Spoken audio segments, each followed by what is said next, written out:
ઈડીના summons પર અરવિંદ કેજરીવાલે દિલ્હી હાઈકોર્ટમાં નવી અરજી દાખલ કરી છે। આ અંગે આજે કોર્ટમાં લાંબી સુનાવણી થઈ હતી, જેમાં કેજરીવાલને કોર્ટ દ્વારા ધરપકડમાંથી રાહત આપવામાં આવી નથી। દિલ્હી હાઈકોર્ટે ઈડી દ્વારા કડક પગલાં લેવા અંગે કોઈ આદેશ આપવાનો ઇનકાર કર્યો હતો। મુખ્યમંત્રીની અરજી પર ઈડીને નોટિસ પાઠવી જવાબ માંગવામાં આવ્યો છે।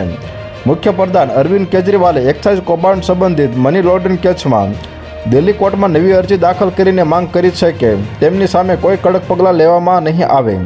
આ અરજી પર આજે ગુરુવારે જસ્ટિસ સુરેશકુમાર કૈત અને મનોજ જૈનની ખંડપીઠે સુનાવણી કરી હતી। દિલ્હી હાઈકોર્ટે અરવિંદ કેજરીવાલને ઝટકો આપતા ઈડી દ્વારા કડક કાર્યવાહી કરવાના મામલે કોઈ આદેશ આપવાનો ઇનકાર કર્યો હતો। સાથે જ દિલ્હીના સીએમની અરજી પર તપાસ એજન્સીને નોટિસ પાઠવીને જવાબ માંગવામાં આવ્યો છે। તો હાલ અત્યાર માટે આટલું જ મિત્રો। ફરી મળીએ નવી અપડેટ સાથે। તે પહેલાં વિડીયોને લાઇક કરી ગુજરાત ટોપ ન્યૂઝ ચેનલને સબસ્ક્રાઇબ કરી દો અને પાછળ બેલ આઇકન પણ દબાવી દો, જેથી તમને નવી ખબરો મળતી રહે।